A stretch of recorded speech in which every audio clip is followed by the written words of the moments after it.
دلیل سے ایک رائے قائم کرے تو جو رائے اس کی نظر میں دلیل سے مضبوط ہوگی وہ اس رائے کو پیش کر دے گا، اور اس پہ ڈٹ جاتے ہیں وہ کہ یہ میری رائے ہے، آپ اس کو فالو کریں۔ کوئی اور اگر کسی اور کی رائے کو فالو کر رہا ہے تو وہ اس سے پوچھے ہی نہیں بھائی، وہ تو وہ اپنی رائے بتائے گا نا۔ اگر وہ اپنی رائے میں ہی لچک پیدا کر دے تو وہ رائے نہیں رہتی پھر۔ مثال کے طور پر کسی کو اس پر اطمینان ہے کہ کیکڑا ناجائز ہے، اب اس سے آ کے آپ پوچھ رہے ہیں اگر میں کھا لوں تو وہ یہی کہے گا ناجائز ہے تو ناجائز ہے۔ اگر آپ کو کسی دوسرے مفتی کی بات پر اعتماد ہے تو پھر ہم سے پوچھو ہی نہیں بھائی، پھر آپ دوسرے مفتی سے پوچھو۔ سمجھتے ہیں کہ نہیں سمجھتے؟ میں ایک مثال دیتا ہوں، وہی مثال بہت زبردست دلیل ہے، وہ صحیح ہے، بخاری کی حدیث ہے۔ نبی صلی اللہ علیہ وسلم نے بنو قریظہ کی طرف صحابہ کو بھیجا اور فرمایا کہ کوئی بھی عصر کی نماز اس وقت تک نہ پڑھے جب تک بنو قریظہ نہ پہنچ جائے۔ یہ ہمارے دوست ہیں مسقط میں اسماعیل بھائی، یہ کلپ بنا کے اسماعیل بھائی کو لازمی بھیجنا ہے، وہ اس طرح کے سوالات اٹھا رہے ہوتے ہیں۔ یہ کیا ایک گھر میں کیکڑا جائز بھی ہے کہ گھر میں کیکڑا؟ اس میں کوئی حرج نہیں ہے کہ بیگم شافی فقہ کو فالو کر رہی ہے، وہ امام شافی وہ کہے گی میں امام حنیفہ سے پوچھتی نہیں ہوں، میں تو امام شافی کو فالو کرتی ہوں، تو ان کی جائز ہے تو کھاتی رہے، شوہر نہ کھائے، تو کوئی اتنا بڑا راکٹ سائنس اس میں ہے نہیں۔ یہی اسلام کا حسن ہے کہ اختلاف کو ایک ہی گھر کے اندر برداشت کیا گیا ہے۔ اس سے تو مسلمانوں کے ظرف میں وسعت پیدا کرانا مقصد ہے۔ بھائی رائے کا اختلاف ہوگا، ایک گھر میں بھی میاں بیوی میں بھی چلے گا، وہ کوئی فرق نہیں پڑتا اس سے۔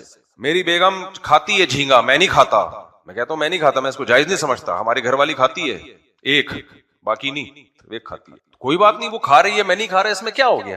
وہ مفتی تقی عثمانی صاحب کے فتوے کو فالو کرتی ہے، انہوں نے جائز لکھا ہے، تو آپ کون ہوتے روکنے والے؟ میں نے کہا ٹھیک ہے بھائی، میں کیسے اس کو روکوں؟ حضرت مفتی تقی صاحب کا فتویٰ غلط ہے، میں کیسے روکوں؟ لیکن مجھے پتا ہے دلیل کے لحاظ سے فقہ حنفی میں جھینگے کی گنجائش نہیں ملتی، اور میں کہتا ہوں ایک فقہ کو فالو کرو بھائی، یہ پینترے نہیں بدلو۔ میں اس عمل کو جائز نہیں سمجھتا کہ کبھی کیکڑا کھانے کے لیے شافی بنے ہوئے ہیں، اور جب ادھر آسانی ملی تو حنفی بنے ہوئے ہیں، ادھر آسانی ملی تو مالکی بنے ہوئے ہیں، یہ جائز نہیں ہے، اس کو کسی نے بھی جائز نہیں لکھا ہے۔ امت کی خیر اسی میں ہے کہ آپ کے موافق سواء وافق غرضہ ام لا، آپ جب کسی رائے کو فالو کرتے ہیں وہ آپ کے فیور میں جا رہی ہے یا نہیں جا رہی، اس سے غرض نہیں ہونا چاہیے، فالو کرنا پڑے گا آپ کو اس کو۔ اسماعیل بھائی نے ایک دفعہ سوال پوچھا تھا مجھ سے، مسقط والے، وہ بیچارے سعودیوں میں رہ کے نا عجیب سے ہو گئے ہیں، نہ حنفی رہے نہ سلفی رہے، عجیب سی چیز بنتے جا رہے ہیں۔ میں ان سے کہہ رہا ہوں آپ تو ٹھیک ہو، آپ کی اولاد کا کیا ہوگا؟ آپ تو ٹھیک ہو، آپ کے بچے ایک اسٹیپ اور آگے جائیں گے، پھر ان کے بچے 2 اسٹیپ اور آگے۔ دیکھو ہم 600 سال سے اگر حنفی ہیں تو 600 سال سے ایک ہی ٹریک پہ چلے آ رہے ہیں، 600 نہیں 1200 سال سے، اس میں تبدیلی نہیں ہے۔ ہمیں امید ہے ہماری نسل بھی ایسے چلتی رہے گی، لیکن جنہوں نے ایک مخصوص فقہ کی پابندی کو چھوڑ دیا نا، 1-2 نسلوں کے بعد وہ ٹریک سے بالکل ہٹ گئے، کیونکہ جب فقہ کی پابندی سے اپنے آپ کو آزاد کر لیا تو بے لگام، تو 1-2 نسلوں کے بعد وہ پروگرام بڑھ جاتا ہے، پروگرام بڑھ جائے گا۔ ایسے ہی تھوڑی امت کے علماء صلحاء نے اتنی بڑی تعداد میں فیصلہ کیا کہ جب یہ فقہ مدون ہو گئے تو ایک کو کیا کرنا ہے؟ فالو، دائیں بائیں لڑک۔ ہاں علماء کی ایک جماعت اگر فیصلہ کر دے کہ اس بارے میں ہم نے دوسری رائے لینی ہے تو اس جماعت کی رائے کا پھر اعتبار ہے۔ جیسے شوہر گم جائے، مارکیٹ سے شوہر کیا ہو گیا؟ شارٹ ہو گیا، مل ہی نہیں رہا، تو اس بارے میں خود حنفی علماء نے ہی فقہ حنفی کو چھوڑا ہے، اور اس میں امام مالک کی رائے پر فتویٰ دیا ہے، وہ ضرورت کی بیس پہ۔ تو ضرورت کا فیصلہ ایک پوری علماء کی جماعت کرے گی، انڈیویجولی کسی کی رائے کا اعتبار نہیں ہوگا کہ آج گھر میں انڈا نہیں ہے تو میرا جھینگا کھانے کا دل چاہ رہا ہے، تو یہ دل چاہنا کوئی علامت نہیں ہے، جب ہے تو ایک ہی رائے ہے، بس اسی میں خیر ہے، اسی میں برکت ہے۔ تو وہ میں مثال دے رہا تھا نا کہ یہ کیا بات ہوئی کہ ایک گھر میں بیگم کیکڑا کھا رہی ہے اور شوہر نہیں کھا رہا، تھا کوئی بات نہیں، بیگم فقہ شافی کو فالو کرتی، وہ کہہ رہی میں حنفیوں سے پوچھ ہی نہیں رہی ہوں بھائی، تو میرے گھر والوں میں ایک گھر والے جھینگا کھاتے ہیں، میں نہیں کھاتا، میں ان کو روک بھی نہیں سکتا نا، کوئی دلیل نہیں ہے۔ دلیل یعنی دلیل اس سینس میں کہ وہ مفتی تقی صاحب کے فتویٰ ہے نا، وہ کہہ رہے میں اس کو فالو کروں، تو ٹھیک ہے۔ عامی آدمی کے لیے تو کسی مفتی کی رائے ہی کو فالو کرنا پڑے گا جو ریلائبل مفتی، تو کیکڑا نہیں کھانے دوں گا میں۔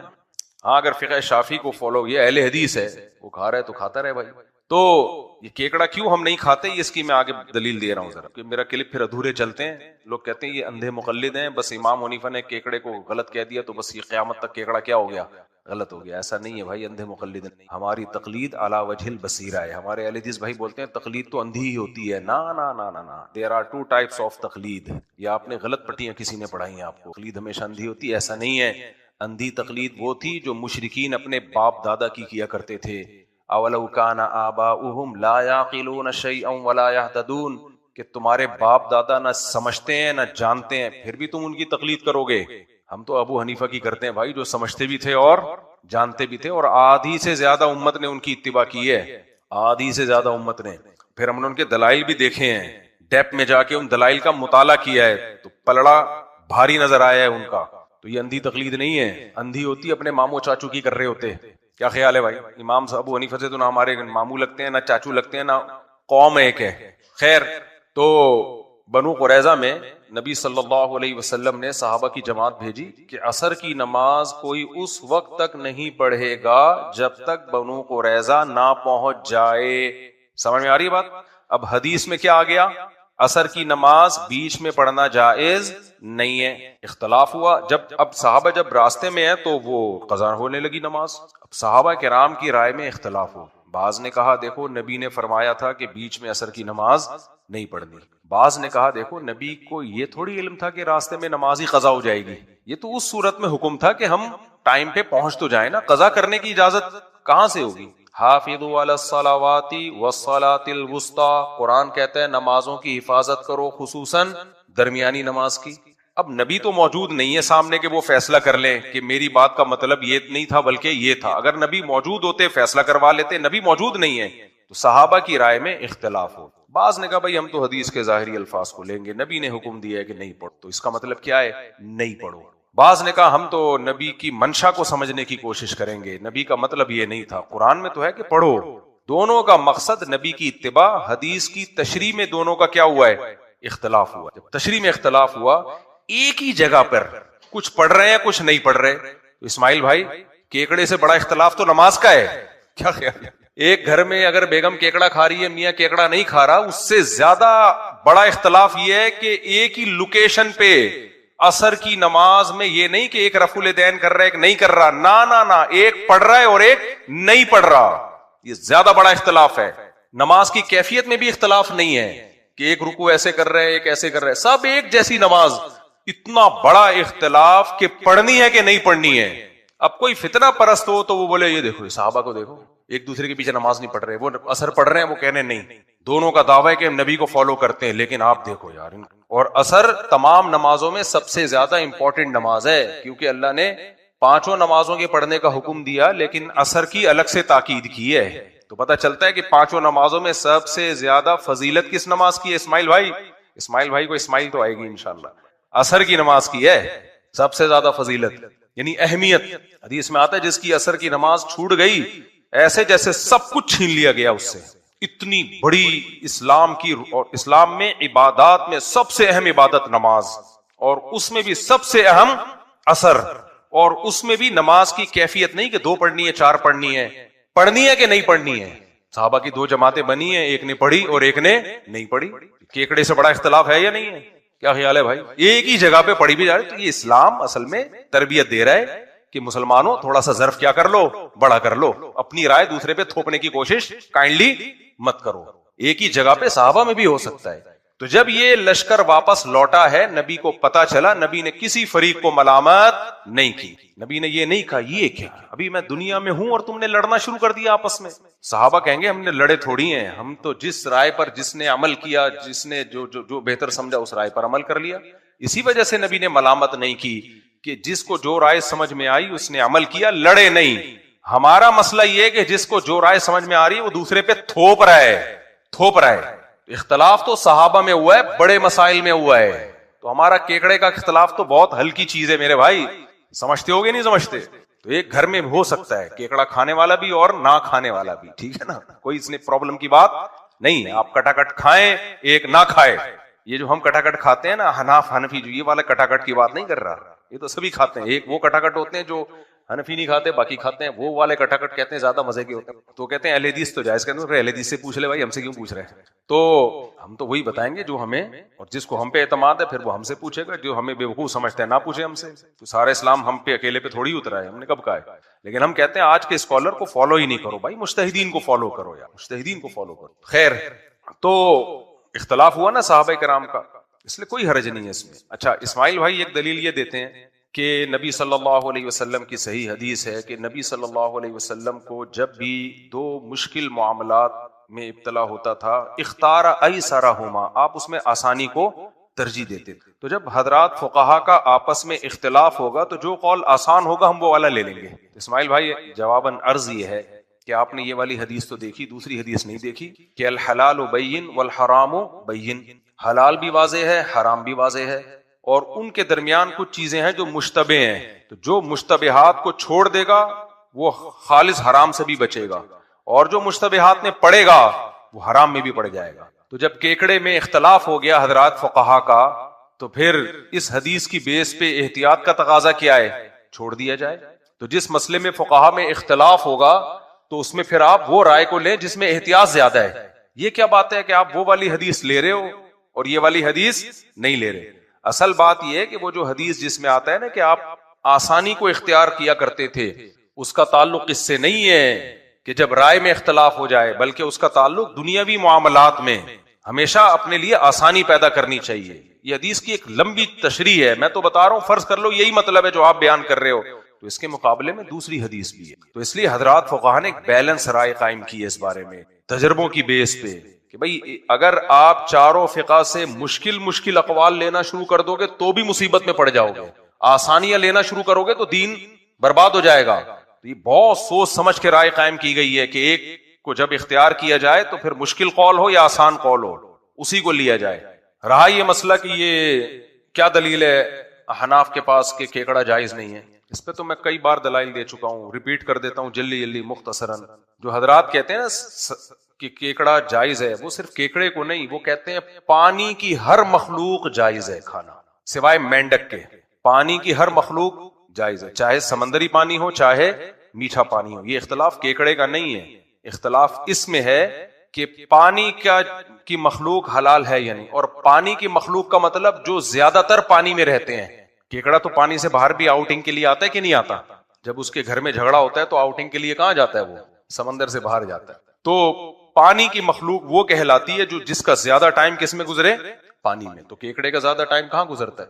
پانی میں گزرتا ہے۔ اور دلیل یہ دی جاتی ہے احل لکم صید البحر وطعامہ متاعا لکم وللسیارہ، تمہارے لیے سمندر کا شکار حلال ہے، تمہارے لیے بھی اور مسافروں کے لیے بھی، بطور خوراک کے، فائدے کے۔ اور دوسری دلیل نبی صلی اللہ علیہ وسلم نے فرمایا کہ سمندر کا مردار حلال ہے اور اس کا پانی پاک ہے، والحل میتتہ، اس کا مردار بھی حلال ہے اور اس کا پانی بھی کیا ہے؟ صحابہ نے پوچھا تھا کہ سمندر کے پانی سے وضو کر سکتے ہیں کہ نہیں؟ آپ نے فرمایا اس کا پانی بھی پاک ہے اور اس کا مردار بھی حلال ہے۔ تو کہتے ہیں دیکھو یہ تو جائز ہے بالکل۔ قرآن کی آیت کا جواب یہ ہے، یہ جو قرآن میں آتا ہے نا احل لکم صید البحر وطعامہ متاعا لکم، اس آیت کا ایک سیاق و سباق ہے، پیچھے احرام کی پابندیوں کا تذکرہ چل رہا ہے کہ احرام کی حالت میں خشکی کا شکار تمہارے لیے حرام ہے، آگے آ رہا ہے کہ سمندر کا حلال ہے۔ تو یہ آیت یہ بتانے کے لیے نہیں ہے کہ سمندر کی ہر مخلوق تم کھا سکتے ہو۔ اگر یہ مطلب ہوتا تو صحابہ یا تابعین میں کسی سے ثابت تو ہوتا نا کہ مچھلی کے علاوہ انہوں نے کچھ کھایا ہے۔ کوئی ایک روایت بھی ہمیں نہیں ملتی کہ صحابہ نے یا تابعین نے، اسلاف میں جو معتدبی اسلاف ہیں، جو علم میں مشہور ہیں، کبھی مچھلی کے علاوہ کچھ کھایا انہوں نے۔ تو اس آیت کا مطلب یہ ہے کہ احرام کی حالت میں جو شکار پر پابندی ہے، ان پابندیوں کا اطلاق خشکی کے شکار پہ ہوتا ہے، پانی کے شکار پر نہیں ہوتا۔ یعنی آپ احرام کی حالت میں، سمندری سفر بہت ہوتا تھا نا حاجیوں کا، تو اس میں آپ سمندر کا شکار کر سکتے ہو، اس سے آپ دم واجب نہیں ہوگا آپ کے اوپر۔ اور یہ جو حدیث میں آتا ہے کہ اس سمندر کا مردار ہمارے لیے حلال ہے، تو اس سے مراد ہر قسم کا مردار نہیں ہے، اس سے مراد مخصوص مردار ہے جس کو مچھلی کہا جاتا ہے۔ دلیل اس کی کیا ہے؟ دلیل حدیث ہی ہے، صحیح حدیث ہے۔ آپ صلی اللہ علیہ وسلم نے فرمایا احلت لنا میتتان السمک والجراد۔ دیکھو قرآن میں ہر قسم کے مردار کو حرام قرار دیا، حرمت علیکم المیتۃ والدم ولحم الخنزیر، تم پر مردار حرام ہے، ہر طرح کا مردار اللہ نے حرام کیا ہم پر۔ پھر قرآن میں یہ بھی آتا ہے وَيُحَرِّمُ عَلَيْهِمُ الْخَبَائِث، تم پر خبیث چیزیں حرام ہیں۔ تو ہر طرح کے خبائث کیا ہیں؟ حرام ہیں۔ سمندر کی مخلوق کو علی الاطلاق جائز قرار دے دیا جائے تو ایسی ایسی چیزیں نکلتی ہیں کہ چائنیز بھی نہیں کھائیں، وہ گورے تو کھاتے ہی نہیں ہیں، گورے نہیں کھاتے وہ چیزیں، چائنیز بھی نہیں کھائیں گے، تو اہل اسلام کیسے کھائیں گے جو اتنے، جن کی تباہی میں اتنی پاکیزگی ہے، جو جانور بھی، حلال جانور بھی ذبح کیے بغیر نہیں کھاتے کہ گندگی نکل جائے۔ تو وَيُحَرِّمُ عَلَيْهِمُ الْخَبَائِث، امام حنیفہ کی عادت ہے قرآن کو ہمیشہ سپیریئر رکھتے ہیں، پھر حدیث میں اس کے حساب سے تعویل کرتے ہیں۔ تو حدیث میں آتا ہے احلت لنا میتتان، دو مردار ہمارے لیے حلال السمک والجراد، مچھلی اور ٹڈی۔ پھر دیکھو قرآن جب خشکی کے جانوروں کا تذکرہ کرتا ہے نعمت کے طور پہ تمہارے لیے حلال ہیں، پرندوں کے گوشت کا تذکرہ کرے گا قرآن، گائے کا تذکرہ، اونٹ کا تذکرہ، بکرے کا تذکرہ، دمبے کا تذکرہ، ثمانیۃ ازواج من الضأن اثنین ومن المعز اثنین قل آذکرین حرم ام الانثیین اما اشتملت علیہ ارحام الانثیین ومن الابل اثنین ومن البقر اثنین۔ اونٹ کا الگ تذکرہ، گائے کا الگ تذکرہ، اتنے سارے جانوروں کا۔ سمندر میں جب اللہ سمندر میں کھانے کی نعمت کا بیان کرتا ہے تو مچھلی کے علاوہ کسی اور چیز کا تذکرہ نہیں کرتے اللہ تعالیٰ، مچھلی کا نام لیا اللہ تعالیٰ نے۔ تو اور نبی نے فرمایا دو مردار حلال ہے ہمارے لیے، ایک ٹڈی اور مچھلی۔ تو اس سے پتہ چلتا ہے سمندر میں صرف دو چیزیں ہمارے لیے مستثنا کی گئی ہیں، مچھلی اور ٹڈی۔ پھر بھی اگر اسماعیل بھائی آپ کی سمجھ میں نہیں آتا تو کائنڈلی میں ایک سوال آپ سے پوچھ کے اپنی بات کو ختم کرتا ہوں، پھر آپ کھائیں کیکڑا، مجھے کوئی اعتراض نہیں ہے، لیکن آپ ہم پہ یہ نہ کریں کہ یہ لوگ ان کے پاس دلائل نہیں۔ یہ تو ہمارا ظرف ہے کہ اتنے سارے دلائل ہو کے بھی اپنی بیوی کو جھینگا کھانے دے رہے ہیں، کیا خیال ہے؟ اتنے سارے دلائل ہو کے بھی۔ تو اگر آپ پھر اس کے قائل ہیں نا کہ تمہارے لیے سمندر کی مخلوق حلال ہے، تو پھر ہر مخلوق سوائے مینڈک، مینڈک مستثنا ہے حدیث، مستثنا کا مطلب یہ کہ مینڈک کے بارے میں تو صراحت ملتی ہے کہ ناجائز ہے وہ۔ تو اسی سے پتہ چلتا ہے کہ اگر قرآن کی آیت کو علی الاطلاق لیا جائے کہ سمندر کی ہر مخلوق حلال ہے تو پھر مینڈک بھی حلال ہونا چاہیے، لیکن مینڈک کا بارے میں تو چونکہ پوچھ لیا تھا نبی سے سوال، تو اس لیے آپ نے فرمایا حرام ہے، تو اسی لیے فرمایا کہ وہ مچھلی کے علاوہ میں آتا ہے۔ تو اگر ہر مخلوق حرام ہے حلال ہے نا، تو قرآن کہتا ہے خبائث تم پر کیا ہیں؟ حرام ہے۔ تو ان خبائث میں مگرمچھ بھی ہے، ان خبائث میں کچھوا بھی ہے، سمندری کچھوا، دریائی کچھوا، مگرمچھ، سمندری دریائی مگرمچھ، یہ سب زیادہ ٹائم پانی میں گزارتے ہیں۔ تو میں تو ساؤتھ افریقہ کے جنگلوں میں رہا ہوں، افریقہ کے جنگلوں میں مگرمچھ کے قریب ہی ہمارا کیمپ تھا، ترستے تھے کبھی تو ہمیں اپنی زیارت کرا دے، ہم اتنی دور سے ٹکٹ کرا کے آئے ہوئے ہیں، اندر ہی پڑا رہتا ہے وہ، تھوڑی دیر کے لیے نکلتا ہے بس، پھر اندر۔ تو پھر مگرمچھ بھی حلال ہے، پھر مگرمچھ کے انڈے بھی کیا ہیں؟ پھر گورنمنٹ کو چاہیے مگرمچھ کے انڈوں کی فارمنگ کرے۔ کبھی آپ مگرمچھ کے انڈوں سے بچے نکلتے ہوئے دیکھ لو، آپ بولو گے بھائی یہ حلال چھپکلی ٹائپ کی چیز ہے وہ، چائنا والے تو کھاتے ہیں آج تک، تو ہم ان پہ اعتراض کرتے رہے۔ اسی وجہ سے بعض فقہا نے یہ لکھ دیا ہے کہ یہ حلال ہے، وجہ اس کی یہ تھی کہ ان کو اب جب ایک قول انہوں نے لیا تو انہوں نے کہا جب سمندر کی مخلوق حلال ہے، پانی کی مخلوق، تو پھر مگرمچھ اور کچھوے بھی حلال ہیں۔ بعض سلفی علماء کا یہ فتویٰ موجود ہے۔ تو پھر صرف بات جھینگے یا کیکڑے تک رکے گی نہیں، پھر اس پہ بحث نہ کیا کریں کہ کیکڑا جائز ہے یا نہیں، پھر مگرمچھ اور کچھوے کے انڈوں پہ بات کیا۔ میرا خیال ہے اس سے زیادہ وہ تو گورا نہیں کھاتا انگریز۔ اچھا، جو حلال و حرام سے متعلق تعلیمات ہیں نا کھانے پینے کی، وہ اہل کتاب میں مشترک ہیں، اسلام، یہودی اور عیسائی، ان میں کیا ہیں؟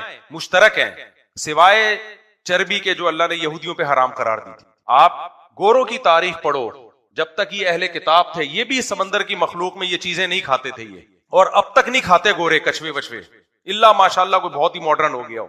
جو چیز انگریز نہیں کھا رہا وہ آپ کیسے اسلام میں حلال کر سکتے ہو؟ میں تھائی لینڈ گیا ہوں، وہاں مگرمچھ کا گوشت کھایا جاتا ہے، عجیب سی کراہت آتی ہے، یار یہ درندہ آپ کیسے کھا رہے ہو؟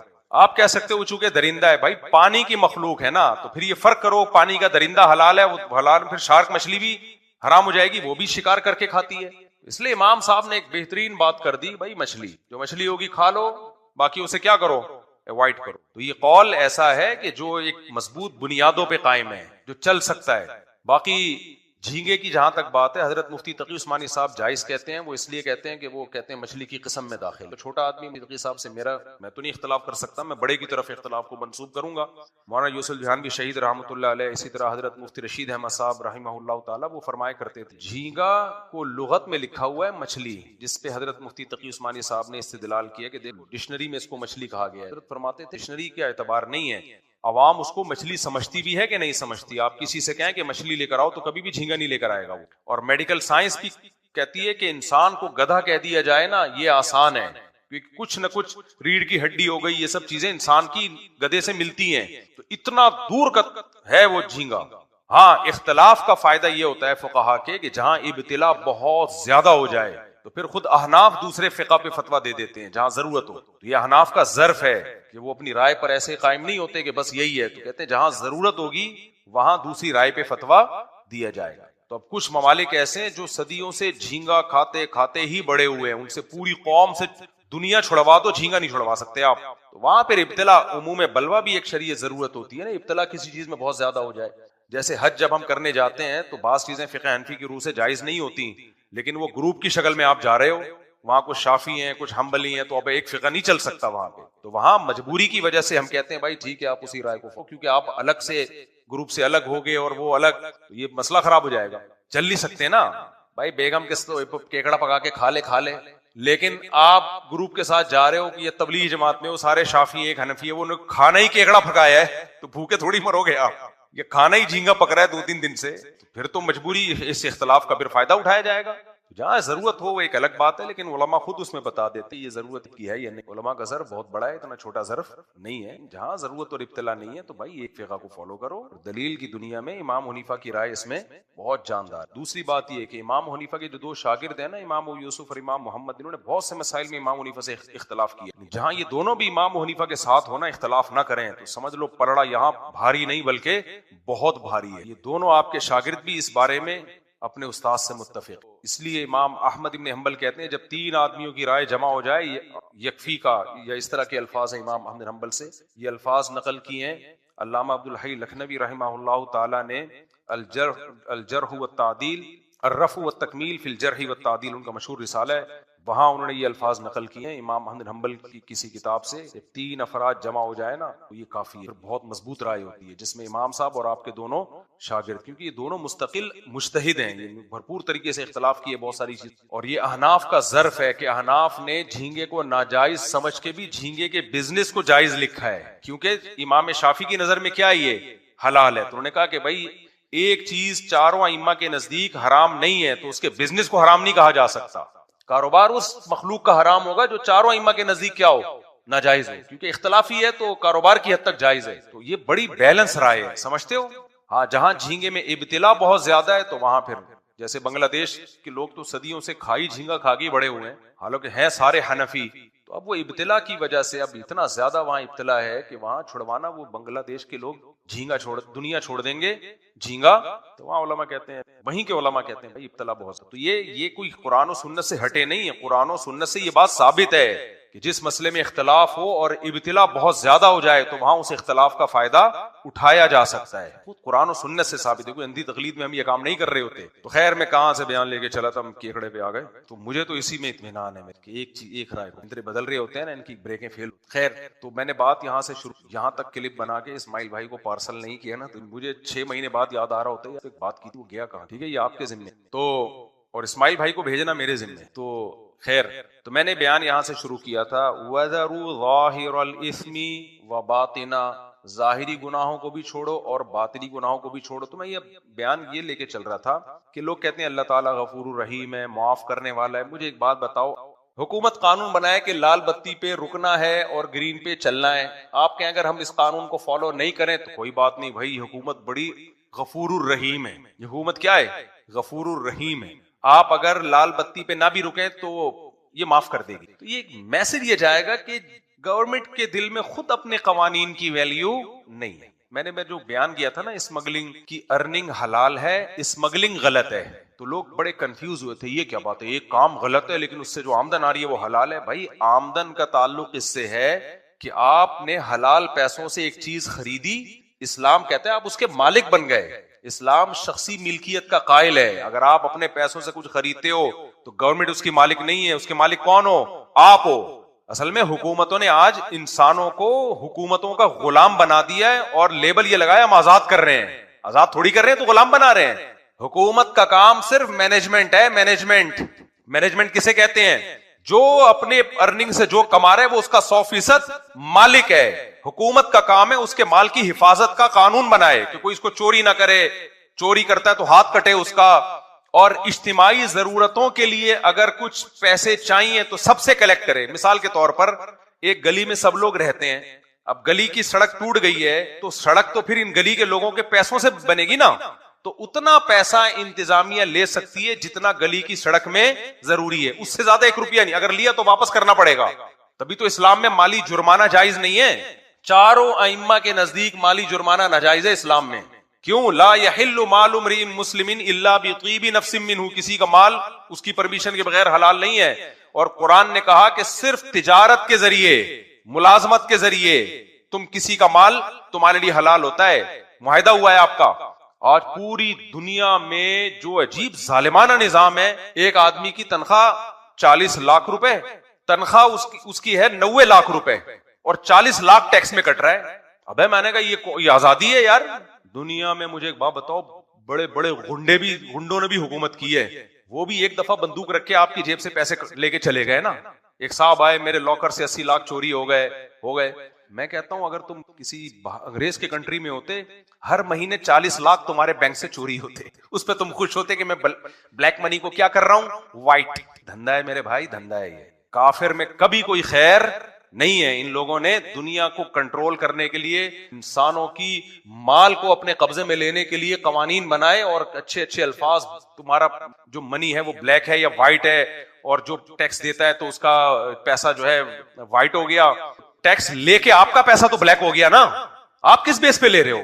صرف اتنا لیا جا سکتا ہے جتنا پبلک کو شدید ضرورت ہو. شدید ضرورت کسے کہتے ہیں؟ جو اجتماعی مفاد کی، جیسے ڈیفنس ہے، بھائی فوج پہ پیسہ خرچ ہوگا، پولیس ہے، عدلیہ ہے، یہ حکومت کے، کیونکہ جج ہمارے لیے بٹھایا ہوا ہے نا، اگرچہ نہیں بٹھایا ہوا لیکن ہمارے لیے.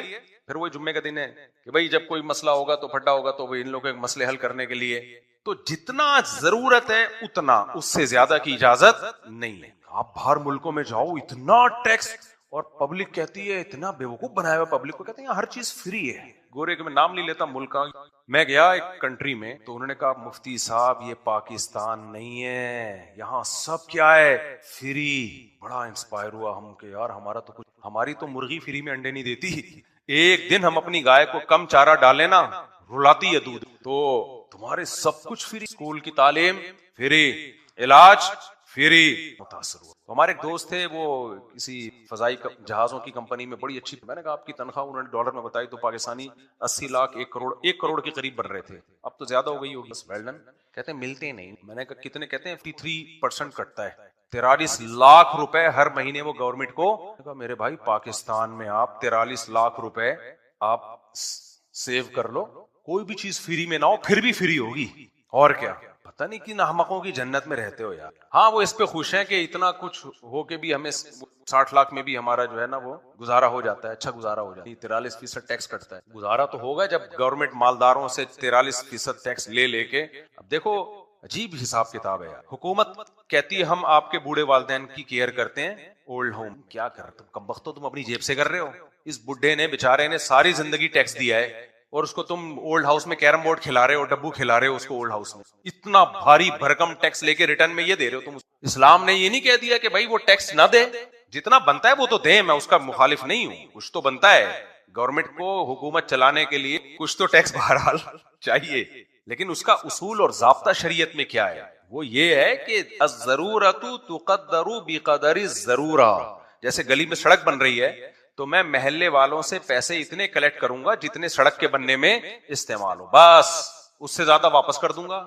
یہی ہوگا نا، 1 روپے بھی حلال نہیں ہے اس سے زیادہ. تبھی تو ہم جو اجتماعی قربانی مسجدوں میں ہوتی ہے، ہم لوگوں سے کہتے ہیں بھائی اجتماعی قربانی ہے، کوئی سورس آف انکم کا ذریعہ نہیں ہو سکتی ہے. کیونکہ اگر آپ سورس آف انکم اس کو بناتے ہو تو پھر شرعی احکام ہے خرید و فروخت کے. پھر یہ کہ پہلے قبضہ کرو، اپنے رزق میں لاؤ، پھر اس جانور کو بیچو. قبضے کے بغیر آپ جانور نہیں بیچ سکتے. لہذا جو اجتماعی قربانیاں ہوتی ہیں اس میں مسجد اگر بزنس کر رہی ہے، مدرسہ بزنس کر رہا ہے، تو پہلے جانور خریدے گا، اپنے قبضے میں لے گا، اس کے بعد پبلک کو بیچے گا، پھر پروفٹ کما سکتا ہے. آپ تو پبلک کی طرف سے وکیل بن کے جانور خریدنے ہیں، تو وکیل تھوڑی کمیشن لے سکتا ہے. اگر وکیل کمیشن لے گا تو بتا کے لے گا کہ میں آپ کی طرف سے جانور خرید کے قربانی کر رہا ہوں، اس پہ مجھے اتنا پیسہ چاہیے، فری میں نہیں کر رہا. تو وہ تو کوئی متعین نہیں ہوتا. تو دونوں چیزیں مکس چل رہی ہوتی ہیں، بزنس بھی اور وکالت بھی. یہ تو غلط ہے. تو اس لیے ہم لوگوں سے کہتے ہیں بھائی آپ نے اجتماعی قربانی کر کے جب قربانی ہو گئی تو جو پیسہ بچا ہے تمام لوگوں کو واپس لوٹانا لازم ہے. 1 روپے بھی آپ نہیں رکھ سکتے. لوگ کہتے ہیں جی ہم مسجد کے ڈبے میں ڈال دیں گے. بھائی ڈبے میں کسی کا پیسہ پوچھے ڈالا جائے گا، صحیح ہے نا. چاہے مسجد ہو، مدرسہ ہو، کسی کا پیسہ اس کی پرمیشن کے بغیر کہیں بھی استعمال نہیں ہو سکتا. معاملات آج کل اوٹ پٹانگ چل رہے ہیں. تو ٹیکس کا بھی یہی مسئلہ ہے کہ بوقت ضرورت بقدر ضرورت، بس اس سے زیادہ نہیں ہے. اب لوگ کیا کرتے ہیں، جو گاڑیاں آتی ہیں نا، ہاں میں نے اسمگلنگ کی بات کر رہا تھا، تو میں نے کہا بھائی اسمگلنگ میں شریعت یہ کہتی ہے آپ نے اپنے ذاتی پیسوں سے ایک گاڑی خریدی یا گندم کی بوری خریدی، وہ آپ کی ہے، شریعت اس کو آپ کی ملکیت مانتی ہے.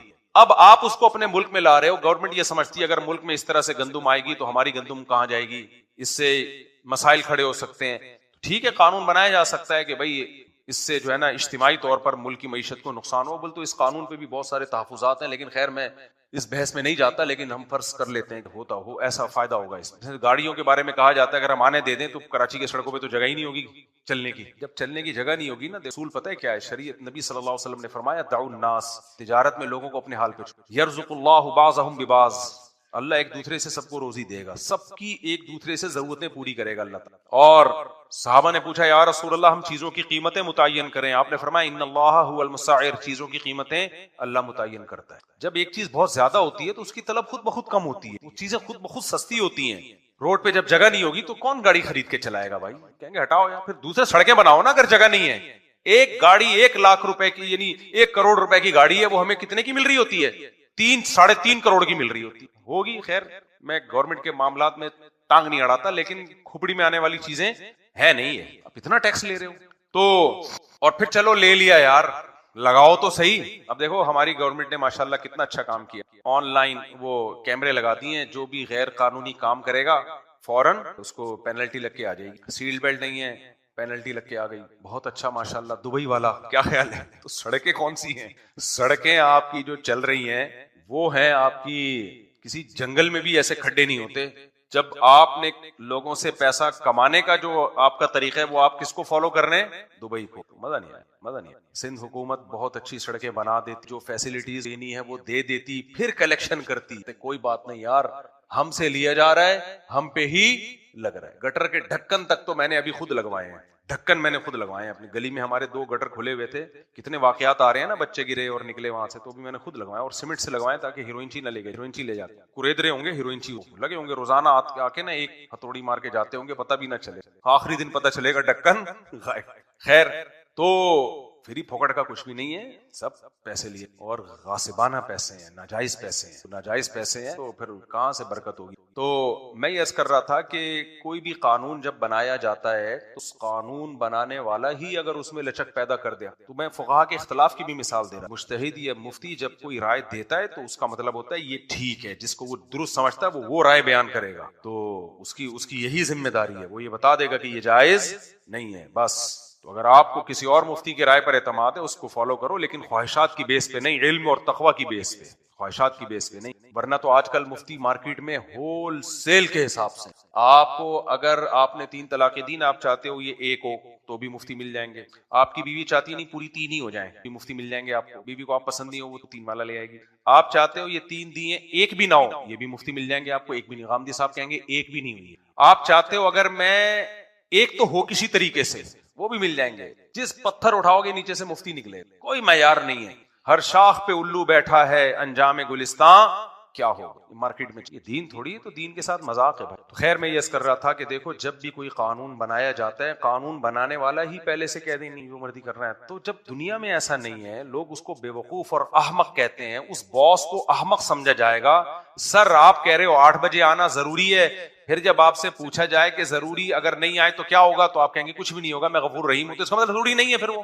تو آپ سوچو کہ جب ایک دنیا کا ایک چھوٹا سا باس ایسی احمقانہ حرکت نہیں کر سکتا کہ اپنے قانون کو خود ہی وہ آپ کی نظروں میں گرا دے، تو خدا کیسے کر سکتا ہے یہ کہ وہ قانون بنا رہا ہے کہ نماز پڑھنا فرض ہے، اور سب سے زیادہ اہم آرڈر کس کا دیا ہے قرآن میں؟ نماز کا. پھر ہم پوچھیں اللہ اگر میں چھوڑ دوں کوئی بات نہیں، اللہ غفور رحیم ہے. نہیں بھائی، غلط غفور رحیم کو غلط جگہ فٹ کر رہے ہو. قرآن شروع یہاں سے ہوتا ہے، الذین یؤمنون بالغیب ویقیمون الصلاۃ. ایمان کی پہلی علامت غیب پر ایمان، وہ غیب جس کے برحق ہونے پر دلیل قائم ہے قرآن و سنت کی. اور اس کے بعد ایمان لانے کے بعد سب سے پہلا کام کیا کرتے ہیں؟ نماز پڑھتے نہیں ہیں، قائم کرتے ہیں. پڑھنے کا تو ذکر ہے ہی نہیں. قائم کا مطلب جماعت سے پورے خشوع و خضوع کے ساتھ، ٹرخانے والا کام نہیں. جو پڑھنے والے وہ بھی ہر آدمی اخپل طریقے سے پڑھ رہا ہے. اخپل طریقہ ہے ہر آدمی کا، میں کوئی ادھر پڑھ رہا ہے کوئی ادھر پڑھ رہا ہے. مسجد کی جماعت ہے بھائی، یہ مسجد کس سلسلے میں بنی ہے؟ فجر کی نماز میں آپ دیکھ لو کتنے نمازی ہوتے ہیں. ابھی جمعے میں جتنے نمازی ہیں فجر میں بھی اصولی طور پہ اتنے ہی ہونے چاہیے نا. لیکن آپ ان سب نماز سے پوچھو اللہ بہت غفور اور رحیم ہے، تو بھائی اللہ نے پھر فجر فرض کیوں کی ہے؟ اللہ نفل. دیکھو اشراق کی نماز اگر ساری دنیا نہ پڑھے کوئی عذاب آئے گا؟ کیونکہ اللہ نے ہی اس کو فرض نہیں کیا نا. کیا خیال ہے؟ اللہ نے ہی فرض نہیں کیا. فجر تو اللہ نے فرض کی ہے، ظہر اللہ نے فرض کی ہے، عصر اللہ نے فرض کی ہے، مغرب اللہ نے فرض کی ہے، عشاء اللہ نے فرض کی ہے. اس میں کیسے یہ ممکن ہے کہ آپ چھوڑ دو؟ بھائی ابو مسعود رضی اللہ تعالیٰ عنہ یا عبداللہ ابن مسعود صحابی کے نام میں مجھے تھوڑا سا تردد ہو رہا ہے، ان کی صحیح بخاری مسلم کی حدیث ہے.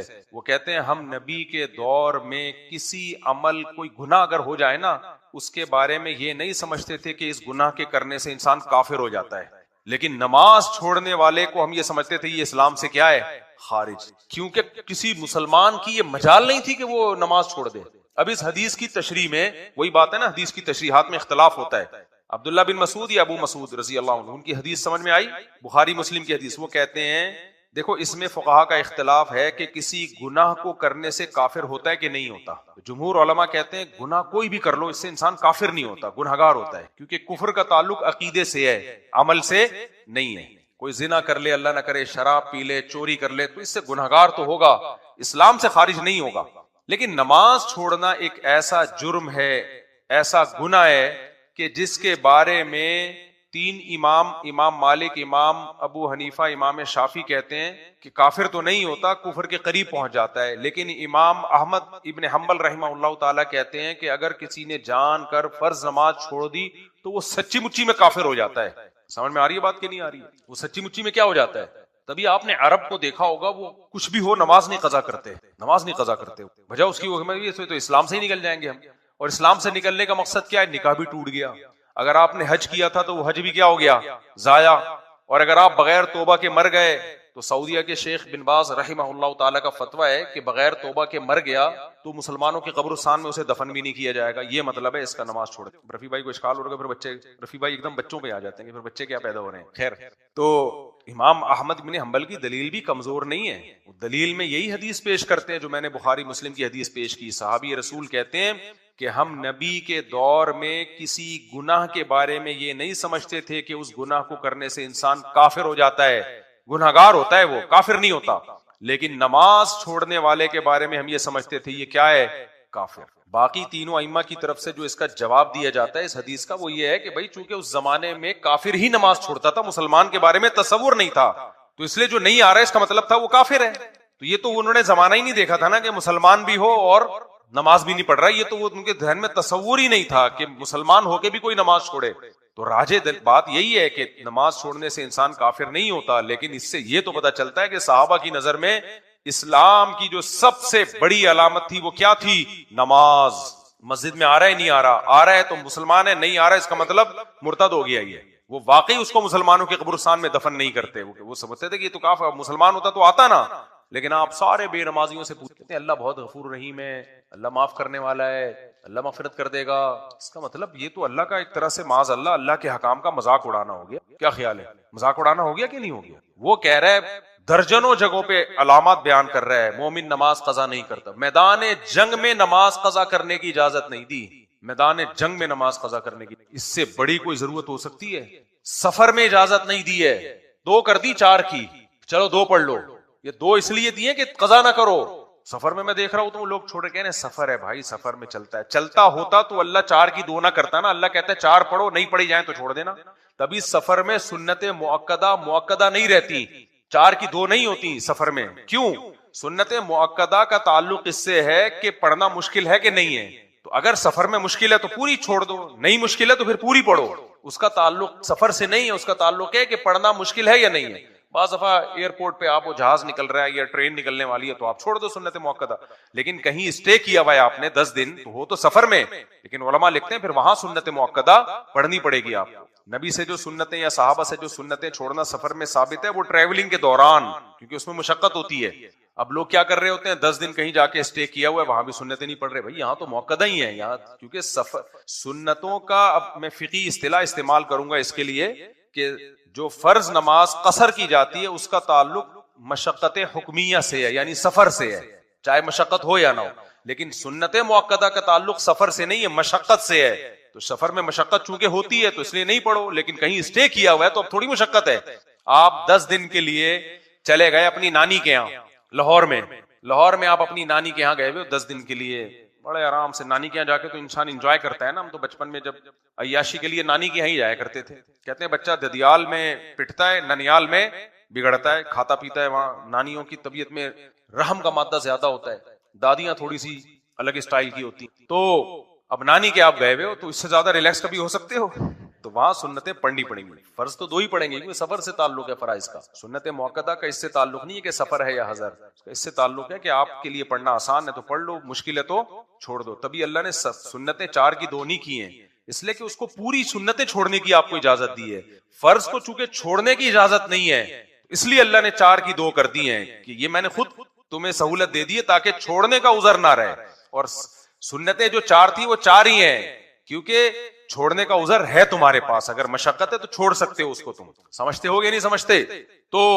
لیکن آپ جتنے بے نمازی ہیں آپ ان سے پوچھو اللہ غفور رحیم ہے بھائی، یہ موقع نہیں ہے، یہ بولو یار بس اللہ سے ڈر لگتا ہے، دعا کرو اللہ نماز کی توفیق دے.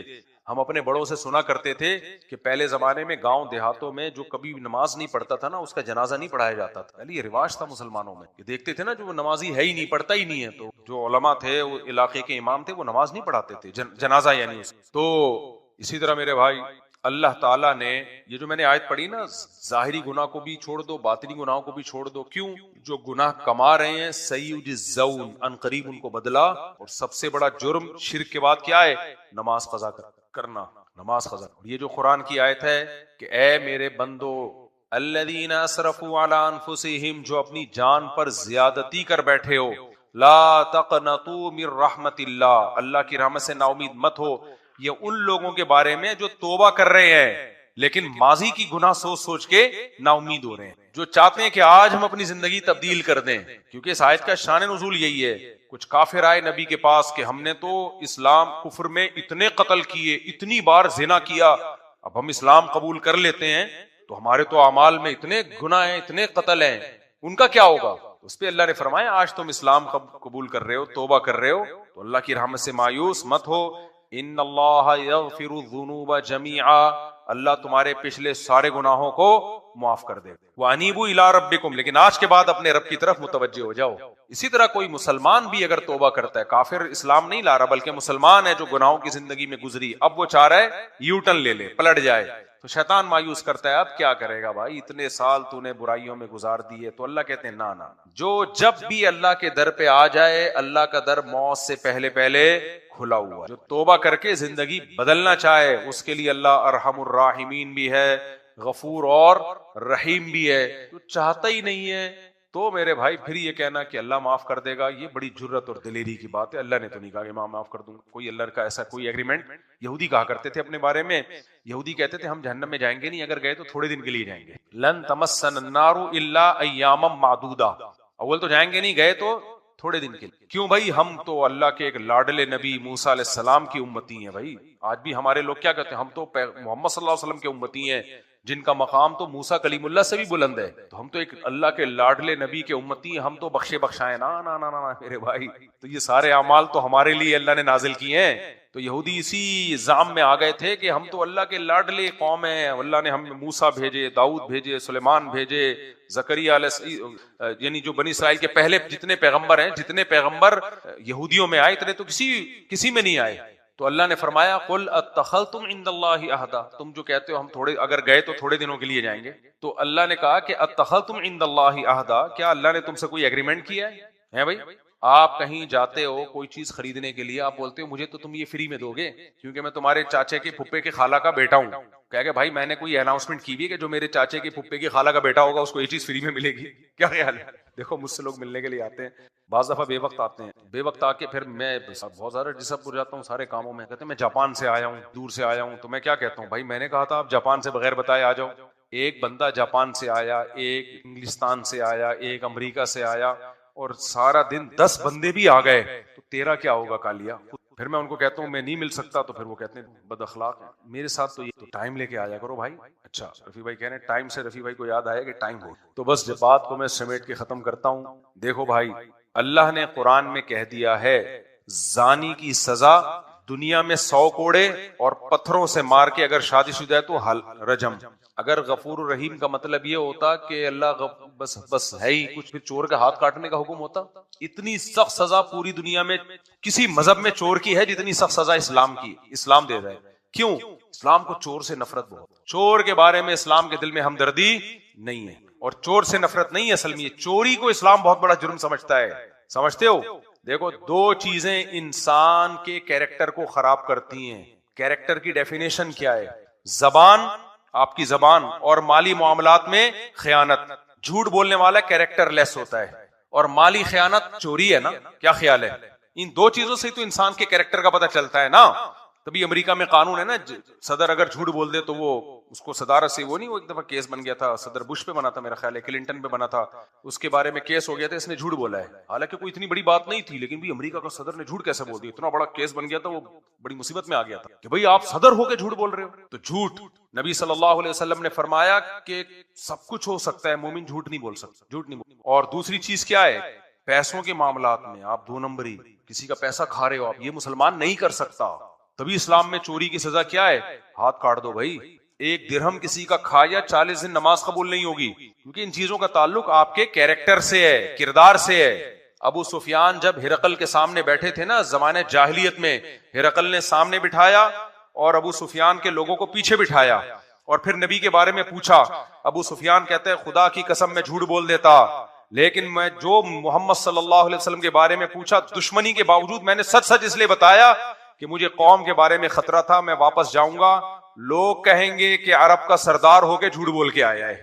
مجبوراً سچ بولا ہے میں نے کہ اپنی عزت بچانے کے لیے، ورنہ وہ جب اسلام دشمن تھا تو نبی کی تعریف کیوں کرتے ہو؟ تو میں نے مجھے سچ بولنا پڑا کہ ایسا نہ ہو کہ میں جاؤں تو واپس یہ لوگ کیا بولے ہیں، عرب کا سردار ہے اور کیا کر رہا ہے، جھوٹ بول رہا ہے. تو اسلام میں میرے بھائی چور کا ہاتھ جو ہے نا، یہ چوری کو اسلام میں ہلکا جرم نہیں سمجھا گیا، چوری کو بڑا جرم سمجھا گیا ہے. تو آپ بتاؤ اگر اللہ تعالیٰ چور کے بارے میں بھی رحم والے جذبات رکھتے تو ہاتھ کاٹنے کا حکم دیتے ہیں؟ بھائی یہ جو ڈکیتیاں کرتے پھر رہے ہیں موبائل اسنیچنگ اور بندوق سے، لوگ بڑا ترس کھا رہے ہوتے ہیں، ہائے ہائے بیچارے کو موقع دو. میں کہتا ہوں نہیں، موقع دیا تو تم بڑے ظالم ہو، اسلام موقع نہیں دے رہا.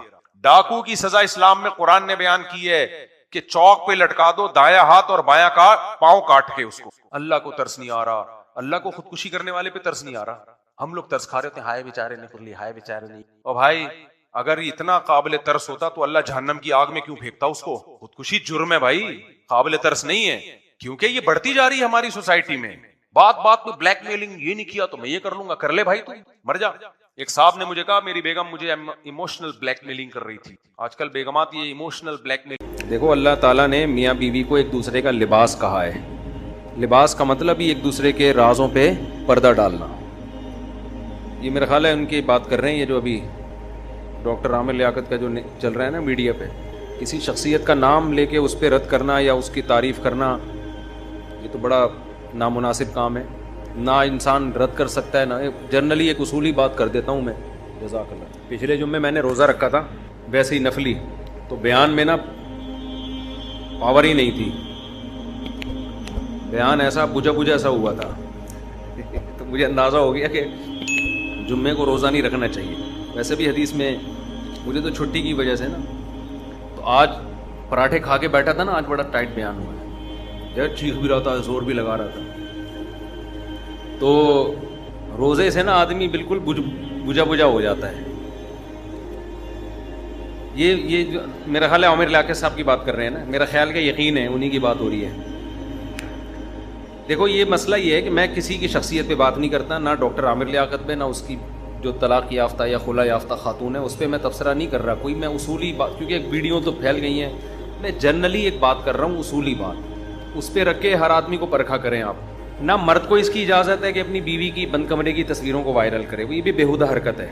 آپ کی بیوی ہے، آپ گھر میں رہیں، اس کے ساتھ پیار محبت کی باتیں کریں، بند کمرے میں جو مرضی کرنا ہے کریں. آج کل ہمارے یہاں جو لبرل پنا پھیل رہا ہے نا بہت تیزی کے ساتھ، اپنی بیگم کی، یہ بہت زیادہ پھیل گیا ہے. یہ صرف کسی ایک شخص کی بات نہیں ہے. شادی کرتے ہی دلہن کی تصویریں فیس بک پہ ڈالتے ہیں لڑکے، شو مارنے کے لیے اپنے دوستوں کے سامنے کہ میری وائف دیکھو کیسی ہے. یہ اس کو براڈ مائنڈڈ لوگ سمجھا جاتا ہے کہ ماشاءاللہ اتنا براڈ مائنڈ ہے یار, بھابھی دکھا رہا ہے, یعنی کیونکہ یعنی اس کو ہم پر اطمینان ہے کہ ہماری سوچ بھی غلط نہیں ہے, ہم بہت اچھے ہیں. ٹھیک ہے, میں نہیں کہہ رہا کہ سارے دنیا میں ٹھرکی ہوتے ہیں.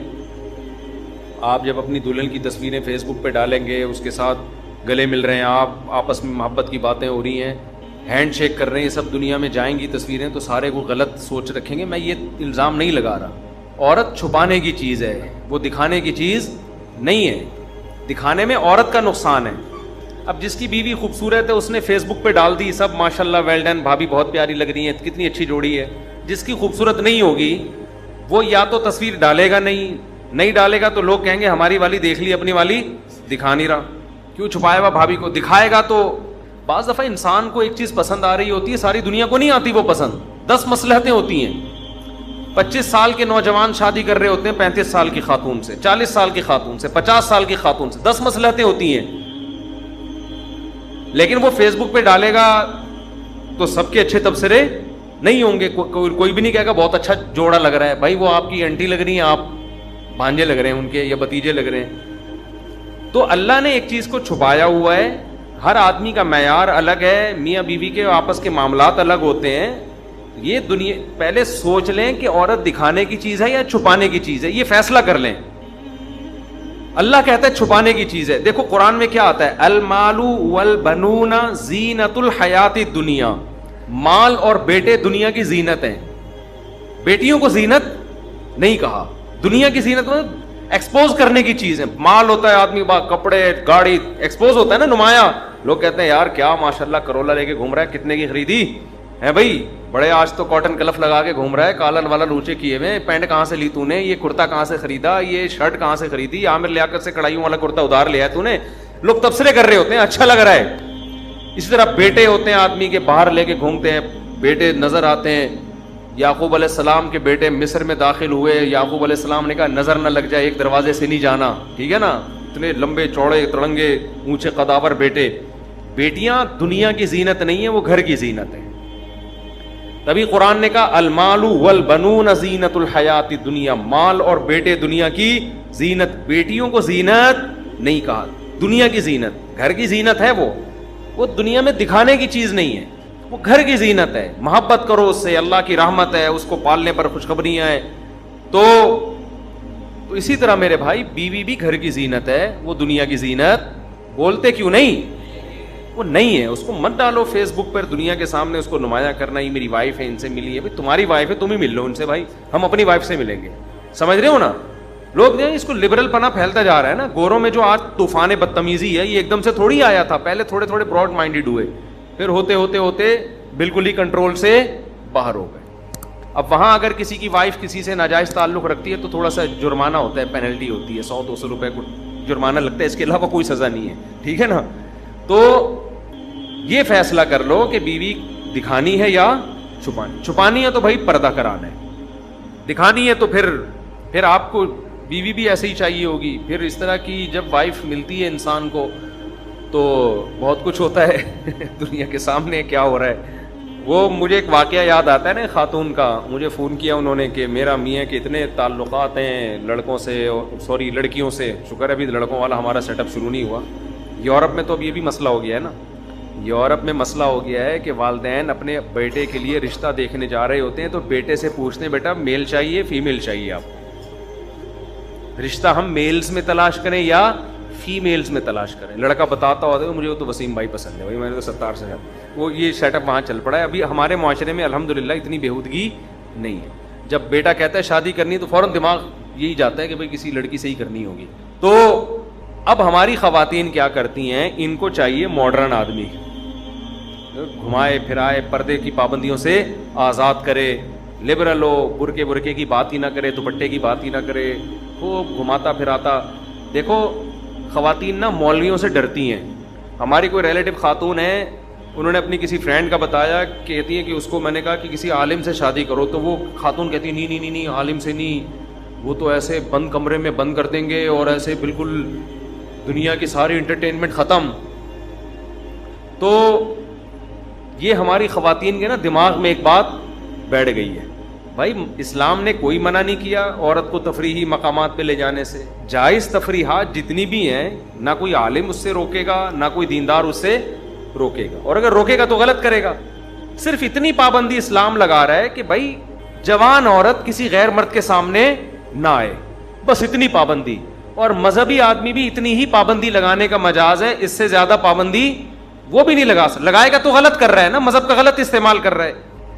اتنی پابندی بھی اگر نہیں برداشت ہوتی نا خواتین سے, تو پھر یاد رکھو جس مذہب نے آپ پر کچھ پابندیاں لگائی ہیں اسی مذہب نے آپ کے شوہر پہ بھی کچھ پابندیاں لگائی ہیں, وہ بھی مذہب کی پابندیاں ہیں. اگر آپ مذہب کی پابندیوں کو ایکسیپٹ نہیں کرتی تو آپ کا میاں بھی پھر آزاد ہے, وہ بھی مذہبی پابندیوں کو ایکسیپٹ نہیں کرے گا. وہ پھر یہی ہوگا کہ وہ بھی لڑکیوں سے ہنس ہنس کے باتیں کرے گا. وہ آپ کی بہن جب آئے گی نا سالی, اس سے ہا ہا ہا ہو کر کے بات کرے گا. وہ فری ہوگا بہت زیادہ. آپ کو تکلیف ہوگی, میری مجھ سے تو آج تک اتنا فری نہیں, بہن سے کیوں فری ہو رہا ہے. آپ جب اسے منع کرو گی بھائی یہ تمہاری کیا لگتی ہے, تو وہ کہے گا وہ تمہارا کیا لگتا تھا. نہیں آئی بات سمجھ میں؟